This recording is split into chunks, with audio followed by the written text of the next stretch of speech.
আমার জন্মটা হয়েছিল উজ্জয়িনীতে পাটলিপুত্রে। আমি চালকলা কাপড় গামছা সোনা দানা খাওয়ার জন্য পশ্চিম বাংলার বুকে এসেছি। আমি পূজারী। সেই পূজারী যখন সংকল্প করেন তখনই কিন্তু উচ্চারণ করেন যে চতুর্বর্গ ফলপ্রাপ্তি কামনার্থে যৎকিঞ্চিৎ ভোগং পূজনমহং করিষ্যামি।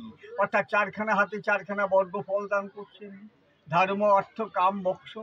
ধর্মও করা যায়, ছুটে এসছি এখানে। আসতে গেলে অর্থ চাই, গাড়ি ভাড়া দিলাম। কাম একটা সংসার করব, বংশ মর্যাদাটাকে টিকিয়ে রাখার জন্যে। লাস্টে আমাকে মুক্তি পেতে হবে, সেই জন্য চারখানা হাত। কাশীর রাজা চৈত্রী অস্থায়ী একটা মন্দির তৈরি করে পুজো করতে লাগলেন। কান্ত পদ্মার, যেটা কান্ত মোদী, ব্রিটিশের পেটুয়া, যার বাড়ি বহরমপুর, ও কিন্তু মাননীয় লর্ড ওয়ারেন হেস্টিংসকে খবর দিয়ে দিলেন যে কাশীর রাজা চৈত্র সিংহের বাড়িতে একটা কষ্টি পাথরের মূর্তি আছে, যার দাম কয়েক হাজার কোটি টাকা। হেস্টিংস এটাকে লুট করে নদীপথের ইংল্যান্ডে নিয়ে চলে যাচ্ছিলেন নিজেদের দেশে। ওই যে কলকাতার বিডন স্ট্রিটে ঘাট, যেটা বর্তমানে নিমতলা ঘাট, পূর্বে নাম ছিল বাঁশতলা ঘাট। মহারাজ নন্দকুমার নবাব সিরাজউদ্দৌলার পতনের পর মির্জাফরের আমলে যখন দেওয়ান, তখন এটাকে ধরে নদীপথে এখানে পাঠিয়ে দিলেন। প্রশ্ন করুন, কলকাতা মতো সেল্টার কমিউনিকেশন থাকতে এই ওয়াজ পাড়াগ্রামে পাঠালেন কেন ভাই? কারণ কিন্তু উঠে আসছে দুটো। প্রথমত কারণ, ব্রিটিশদের চোখ আড়াল করার জন্যে প্রত্যন্ত গ্রাম বাংলাতে ফেললেন। বিশাল জঙ্গল ছিল, বাঘ ভাল্লুক বাস করত, গোপনীয় স্থান। ব্রিটিশ তো আকালিপুর গ্রাম চিনত না গো, তারা দিল্লি, কলকাতা, বোম্বাই, মাদ্রাস ইত্যাদি বড় বড় শহরকে চিনতেন। আর একটা কারণ, ওই নন্দকুমারের জন্মটাই পাশের গ্রাম ভদ্রপুর, তাই এটা ভদ্রপুর পাঠিয়ে দিলেন। কিন্তু মাঝি মোল্লারা এই বিদ্রোহটাকে ভদ্রপুর রাজবাড়ির মধ্যে বন্দি রাখতে পারেননি, হয়তো মায়ের ইচ্ছে জাগিনি। সকলের সঙ্গে মিশতে চেয়েছেন। ওই যে বটগাছের গোড়ায় একটা গ্রিল দিয়ে ঘেরা আসন আছে, ওটা কিন্তু মায়ের আদি আসন। 1772 সালে নদীপথে নিয়ে এসে ওই আসনে প্রথম নামিয়েছিলেন। আসনটা লক্ষ্য করবে তিনখানা স্তর। এই যে পরমাত্মা সকলেরই তিনখানা কাঁথা মিনস্লেপে ঘুমিয়ে আছেন। সত, রজতম, সাত্বিকতা, রাজসিকতা, তামসিকতা। কেউ সাত্বিকভাবে পুজো করেন বা করেন, কেউ পুজোকে নিয়ে তামসিকতা করেন। আমি কাউকে কম্পেয়ার করব না, নিজেকেই বলি সরস্বতী পুজোর দুখানে বেশি সম্ভব নয়, 3.5 ঘন্টা করে লাগে। আমি কিন্তু অর্থের লোভে 18-20 স্থান করে পুজো করছি তামসাগিরি। কেউ বা রাজধানীর মতো সেবা করান। তার জন্য 2 শ্রেণীর পুরোহিত, এক আচার্য, এক উপাধ্যায়। তাই ওখান থেকে মন্দির অবধি এই মাকে 108 স্টেপ বাই স্টেপ এনেছিলেন। 108টা বলি দিয়েছিলেন। মোষ, মেষ, ছাগ, চাল, কুমড়ো, ইক্ষু, পায়রা, কথিত আছে একটা নরবলি। 1772 মেলা থেকে ধরে নিয়ে একটা বাচ্চা ছেলের বলি। ওই ছেলের মা যখন জানতে পারলো যে আমার সন্তানকে বলিদান হয়েছে, উনি কান্নাকাটি করে পড়লেন। দেখা যাচ্ছে সেই সন্তান জীবন্ত অবস্থায় নদীর ঘাট থেকে উঠে আসছে। এটা কিন্তু প্রবাদ বাক্য, তর্কে যাব না, চর্মচক্ষু দিয়ে আমি তো দেখিনি। মা তো নৈশনীরা করতেন, রাত্রি ঘুরে বেড়াতেন, বাপকর্তা বাবার কাছ থেকে শোনা কথা, চোর কাটাটা কাপড়ে লেগে থাকতো। তাই তো আমি সবাইকে বলি, ওরে বাবা, উত্তম সদ্ভাব ব্রহ্ম ধ্যান ভাবস্তু মধ্যম, তব স্তুতি অধম ভাব পূজা ভাব ধমা ধমা। উত্তম সদ্ভাব ব্রহ্ম, ব্রহ্মকে চিন্তা করো। এক ব্রহ্ম, দ্বিতীয় নাস্তি। ব্রহ্ম থেকে সব সৃষ্টি। দুর্গা, কালী, তারা, শিব সব এক। তোমরা নিজেকে প্রশ্ন করো তো, আমরা কে? আমরা সকলেই তো শ্রীনন্তু বিশ্বে অমৃতস্য পুত্রা। আমরা সকলেই কিন্তু অমৃতের সন্তান। ওই স্বার্থ সিদ্ধি চরিতার্থ করতে হোক, কর্ম অনুসারী হোক, আমরাই কিন্তু ভাগ করে নিয়েছি ব্রাহ্মণ, ক্ষত্রিয়, বৈশ্য, শূদ্র। এই যে আমার গলার উপর পৈতাটা দেখছো, আমি কি ব্রাহ্মণ? আমি আগেই ক্ষমা চেয়ে নিচ্ছি, আমি ব্রাহ্মণ নই গো, কারণ আমার ব্রহ্মজ্ঞান হয়নি। ব্রহ্মজনতি যথ, যার ব্রহ্মজ্ঞান হয়েছে সেই তো ব্রাহ্মণ। তর্কে খাতিরে বলো, এই ভচ্চা তুমি তো বড় বড় কথা বলছো, পৈতাটা ফেলে দাও বা কেন ফেলছো? কথাটি আছে, জনমণি জয় অতি শূদ্র সংস্কার আদি দ্বিজ। আমি মায়ের পেটে গেলাম শূদ্র রূপে, সংস্কারের দ্বিজে এলাম, দুবার জন্ম হলো, কিন্তু ব্রহ্মত্ব অর্জন করতে পারিনি। যদি ব্রহ্মত্ব অর্জন করতে পারতাম, তাহলে আমার মতো পৈচাধারী অহংকারী ব্রাহ্মণ ওই বেলুড় মঠ সারগাছি নরেন্দ্রপুর মিশনে গিয়ে নরেন্দ্রনাথ দত্ত আর বিবেকানন্দ দত্ত ওই কায়স্থ ছেলেকে আমি পুজো করতে যেতাম না। আমি পুজো করতাম না তিলির ছেলে তৈলঙ্গ স্বামীকে, আমি পুজো করতাম না রামচন্দ্রকে ক্ষত্রিয়ের ছেলে, আমি পুজো করতাম না গোয়ালার ছেলে কৃষ্ণকে, আমি পুজো করতাম না হয় দানবের নাতি বিশ্বকর্মাকে, ও তো দানবকুলের সন্তান। কারণ তা নয়, আমি তো ব্রহ্মজ্ঞান লাভ করেছি। ওর মধ্যে 9টা গুণ বিদ্যমান। আমার 3 দণ্ডী 9খানা তার আছে, 9টা গুণের মধ্যে খুঁজে দেখো 3খানা গুণও আমার কাছ থেকে খুঁজে পাবে না। হ্যাঁ, তুমি বলতেই পারো ব্রাহ্মণ অরুজার সন্তান, কাঠের মৃগের ন্যায়, সে আমি হয়তো মেনে নিলাম, কিন্তু মানব না। ধ্যান ও ভাবস্তু মধ্যম। এই যে তোমরা মার কাছে গেলে, আমার কাছ থেকে পুজো নিয়ে হুড়ুমুড় করে গেলে, মাকে কোথায় নিয়ে এলে? হেত মাঝারে এনো না, গানে কিন্তু আছে গো, হেত মাঝারে রাখবো ছেড়ে দেব না। আমি বলবো এনো না, আজ্ঞাপুত্রে নিয়ে এসো। গঙ্গা যমুনা সরস্বতী ওদের মিলিত স্থলের আমাদের ত্রিবেণী। আমার বাম সাইডটা ইরা, দক্ষিণ সাইডটা পিঙ্গলা, মিডিলটা সুষমা, তার মিলিত স্থল হচ্ছে আজ্ঞাপুর। আজ্ঞাপুত্রে নিয়ে এসো তো, মার সঙ্গে তোমার কথা হবে 7 থেকে 8 সেকেন্ড। প্রশ্ন করো, কেন ভাই? 140 কোটি লোক সবাই তোমাকে ডাকছে, সময় দিবেন কোথা থেকে? ওর বেশি তুমি পাবে না ভাগে। মধ্যম ভাব, স্তব স্তুতির তেল মাখানো ভাব। আমি পাটের শুধু একটু কপালে লেবে দেবো, মাথায় একটু পুষ্প ঠেকিয়ে দেবো, পিঠে আলতো করে চড় মেরে 5 টাকায় 500 টাকা কামিনীর তল পকেটে ভরে নেবো। পূজা ভাব ও ধামা ধামা, ওই ধরনের পুজো করা অধমের অধম।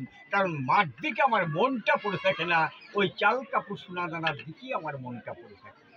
আর এই যে মন্দিরটা দেখছো, অষ্টকোণাকৃতি মন্দির। কেন অষ্টকোণ জানা আছে? জানো না? মূলাধার, পৃথিবী, 4খানা পদ্মের পাপড়ি, বাস করছেন ব্রহ্মা বিষ্ণু সরস্বতী হেরম্ব। হেরম্ব কি রাক্ষসী নাগ গণেশ? প্রণাম মন্ত্র নিয়ে নাও, পেয়ে যাবে, দেখবে এক দন্তং। গণেশের একটা দাঁত বড়, 8টা দাঁত পরশুরাম কুঠার দিয়ে কেটেছিলেন, সেই দাঁত দিয়ে কিন্তু মহাভারত লেখা হয়েছিল। তাই বলছেন এক দন্তং মহাকায়ং লম্ব উদরম। লম্বা উদর মানে পেট, গজাননম। গজ শব্দ অর্থ হচ্ছে হাতি, আনন মানে মুখ। বিঘ্ন নাশকারং দেবম হেরম্বম প্রণম্য।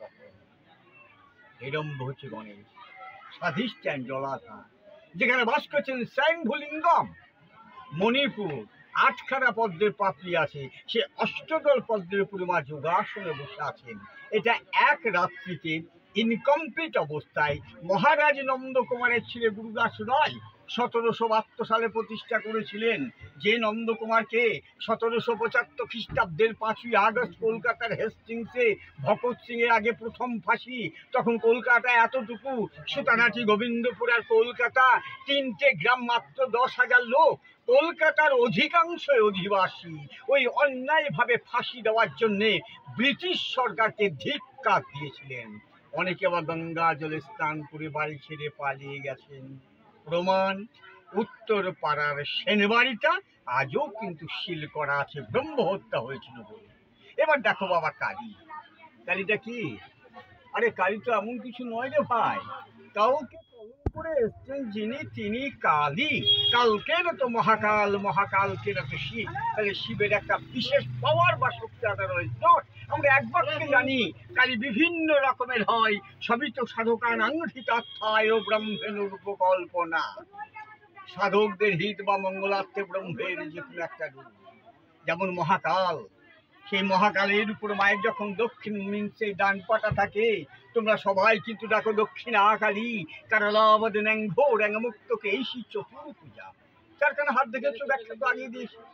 এবার যদি জিজ্ঞাসা করি, বলো তো ভাই দক্ষিণ পাটা কেন, উত্তর পাবো না। জানা আছে কি? পক্ষ কটা? 2টো, শুক্লপক্ষ কৃষ্ণপক্ষ। আয়ন কটা জানি না, জেনেও জানি না। আরে আয়নও 2টো, একটা উত্তরায়ণ, একটা দক্ষিণায়ন। কার্তিক মাসে কালী পুজো, আর কার্তিক মাস থেকে হয়ে যায় দক্ষিণায়ন। আজই তুমি লক্ষ্য করো, সূর্যটা পশ্চিম দিকে ডুবছে, আর ডুববে না। এবার ডুববে কিন্তু দক্ষিণ দিকে। কার্তিক মাস থেকে সূর্য আর পশ্চিম দিকে ডোবে না, দক্ষিণ দিকে ডুবে। যার জন্যে মার পাটা কিন্তু দক্ষিণ। তা ওই মহাকালীর উপর মায়ের যখন বাম পাটা থাকে, দেখো তোমরা বামাকালী, শ্যামবর্ণা রং হলে শ্যামাকালী, ছেলে কোলে থাকলে গোষ্ঠকালী, এ কালী কিন্তু গুহ্য, একান্ত গোপনীয়তা হকযোগ, গুহ্য তত্ত্ব, যেটা আমরা গোপন কালী বলি। অর্থাৎ এই যে কুলকুণ্ডলিনী সবারই আছে, শুধু আমাদের নয় গো, প্রতিটা মেরুদণ্ড প্রাণীরই আছে, কিন্তু কোথায় আছে জানি না, জানার তো চেষ্টাও করি না। থাকো আমরা জানি আমাদের দেহে কটা ধার আছে, কটা চক্র আছে, জানি না ভাই। আমার দেহে বহিরাঙ্গে আছে নবদ্বার, দুটো নাকের ফুটো, দুটো চোখ, দুটো কান, একটা মুখ, একটা লিঙ্গমূল, একটা পায়ুসিদ্ধ, কটা হলো 9টা। অন্তরঙ্গে 6টা মূলাধার, স্বাধিষ্ঠান মণিপুর অনাহত বিশুদ্ধা দ্বিদল, সহস্রা শিষ্যাদল, এটা রাধা চক্র। দ্বিদল মানে আজ্ঞা চক্র, দেবাদিদেব মহাদেব তারাকালী দুর্গা ইত্যাদি আছে। আর ওই যে বাবা কুলকুণ্ডলিনী, মূলাধার থেকে 2 আঙুল স্বাধিষ্ঠান জলাধার, তার 2 আঙুল নিচে আছে জনিপদ্ম বা পদ্ম কমল, ওই জায়গাতেই কুলকুণ্ডলিনী। বাবু কেচর মতো আড়াইটি পাক্কার জাত পুচ্ছ মুখে, এই বাম সাইডটা ইরা, দক্ষিণ সাইডটা পিঙ্গলা, মিডিলটা সুষমা, সেই ছিদ্রটাকে রুদ্ধ করে নিম্নমুখী হয়ে আমার ক্ষেত্রে ঘুমাচ্ছে না। আমি তোমাকে বলতে পারবো না রে বাবা, ঝগড়া করবে। আমার ক্ষেত্রে নিম্নমুখী হয়ে ঘুমাচ্ছে, আমি আগাতে পারছি না, যার জন্য আমি চুরি ডাকাতে বদমাশি নোংরামি করছি। মার ক্ষেত্রে জাগ্রত, ফনার মুখটা কিন্তু ঊর্ধ্বমুখী। তা কায়টার মধ্যে লক্ষ্য করেছো? কায়টার মধ্যে দেখতে পাচ্ছি যে চতুর্দিক নাগ ও ফনা বেষ্টিতা, চারিদিকেই সাপের ফনায় বেষ্টন করে আছেন যিনি।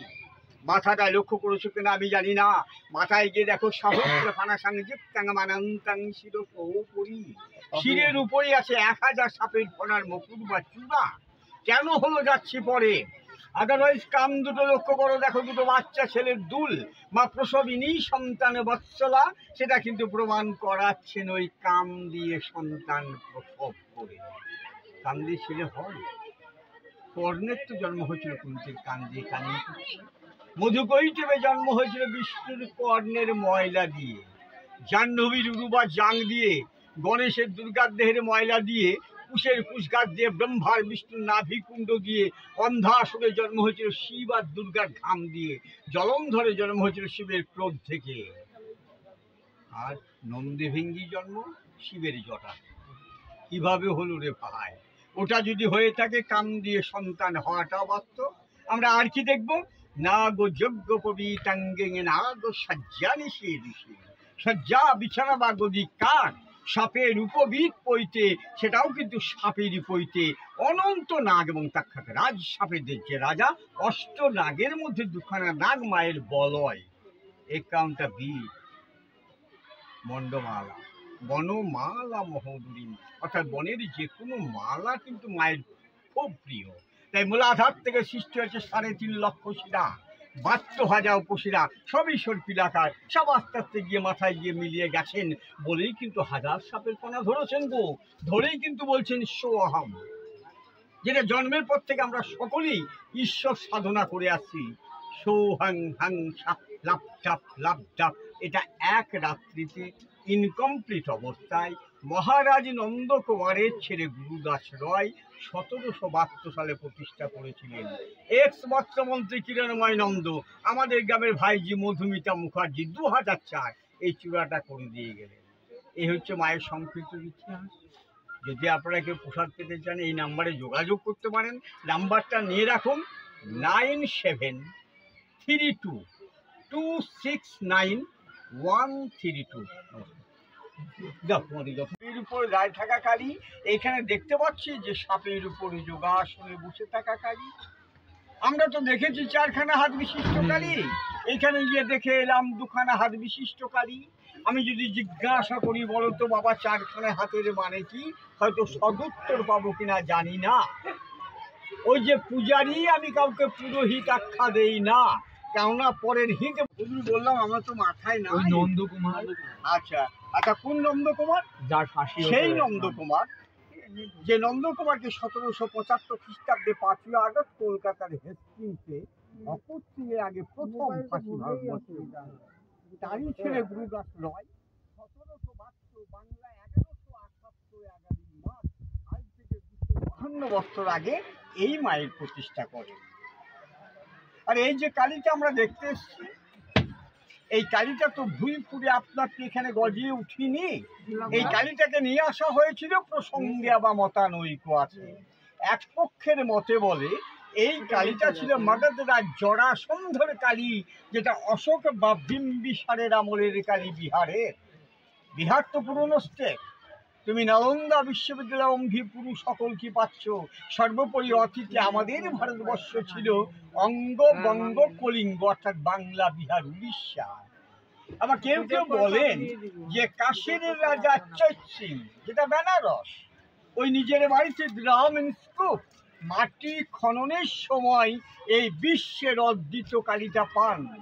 এটা কিন্তু একমা দ্বিতীয়াম, এক এবং অদ্বিত বিগ্রহ, যেটা বিশ্ব ব্রহ্মাণ্ডে আমরা এই ধরনের কালী পাবো না।